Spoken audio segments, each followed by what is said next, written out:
기자 수첩 넘어가죠. 뭐 가지고 오셨습니까? 어제 농민들이 논을 갈아엎어버렸습니다. 그래요? 예, 모내기한 논을 갈아엎었습니다.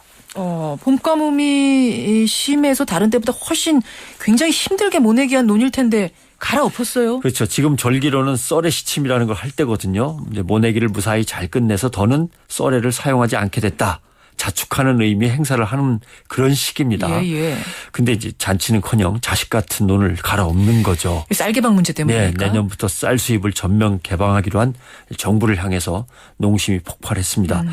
농민들은 정부의 쌀 관세와 개방 선언은 식량 주권을 포기하는 것이다. 농민이 대한민국 국민이 아니라고 하는 거나 마찬가지다. 이렇게 분노하고 있고요. 예.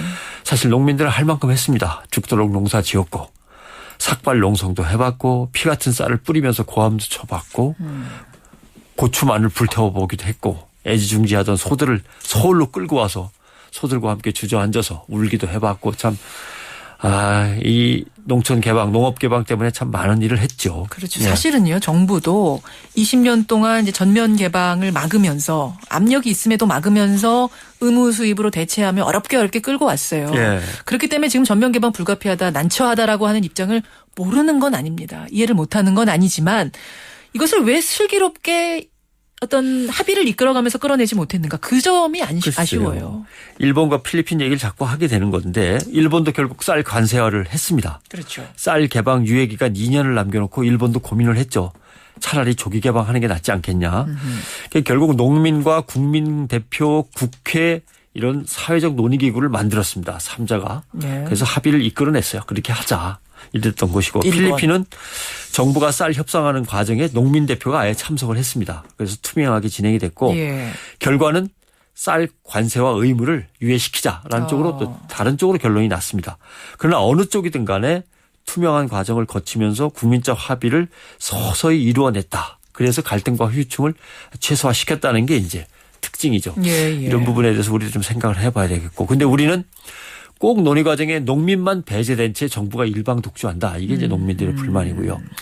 그러니까 결국 우리의 농업 정책은 사실 아니라고 할 수도 있을지 모르겠습니다만 농업을 살리고 발전시켜야 한다는 필사적인 노력이 아니라 FTA를 하거나 무역을 갖다가 좀 편하게 하려는데 농촌의 희생은 어쩔 수 없고 농촌의 희생에 대해서 반발이 크니 어느 정도 보조는 좀 해줘야겠다. 이런 식의 대책으로 일관하다 보니까 결국 이런 결과가 나온 거 아니냐. 이런 말씀을 드리고 싶고. 그래요. 결국 가트 체제에서 우루과이 라운드를 거쳐서 WTO 체제로 넘어오면서 모든 회원국은 모든 농산물을 관세화한다. 합의는 끝나 있는 겁니다. 다만 그 과정으로 넘어가는데 농촌에게 어떤 대비책을 줄 거냐. 그렇죠. 그 과정을 어떻게 합의를 이룰 거냐. 근데 대통령은 또 그렇게 약속을 했어요. 무슨 일이 있어도 쌀은 지키겠다. 김영삼 대통령이 약속했었죠. 그 쌀은 지키겠다는 의미는 도대체 뭐냐. 이런 문제인데 참 어려워집니다. 참 이렇게 농촌은 자꾸 어려워진다 하는데 어떻게 살릴 길이 없는 겁니까? 정책적으로는 큰 틀에서는 분명합니다. 의지와 방향이 문제죠.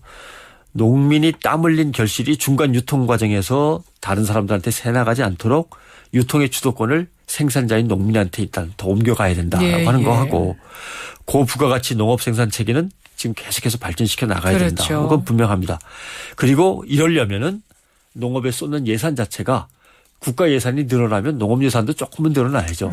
국가 예산이 늘어나도 농업 예산은 오히려 줄어든다든가 이렇게 해서 투자 자체가 안 되면 이게 불가능한 거죠. 그런 점에서 방향과 정책 의지가 문제라고 하는 건데요.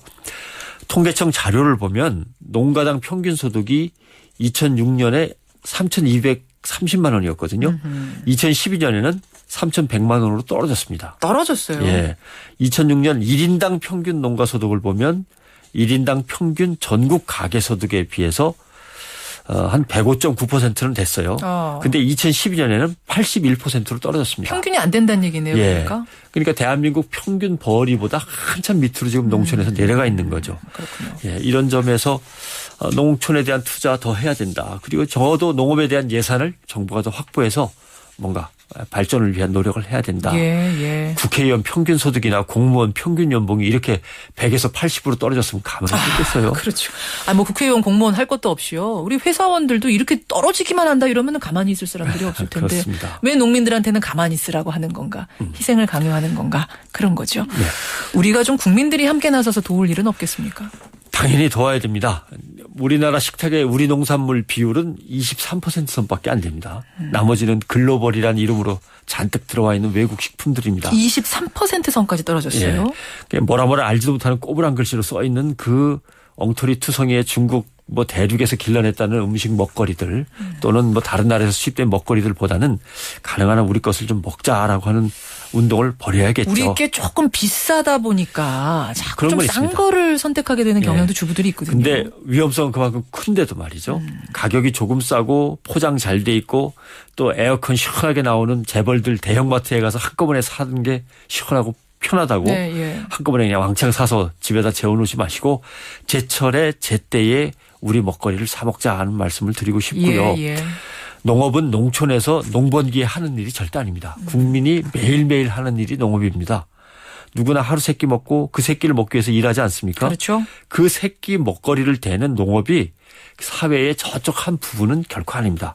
그 농업 농촌이 지금 농민이 무너지고 있는데 정치의 탓으로만 돌릴 게 아니라 우리가 할 일은 좀 해야 되는 거죠. 그래서 가능한 한 농촌을 도울 일을 우리가 머리를 짜내고 국민들이 조금 부담 가더라도 실천하자. 이런 말씀을 일단 드리고 싶습니다. 변상욱 대기자 수고하셨습니다. 고맙습니다.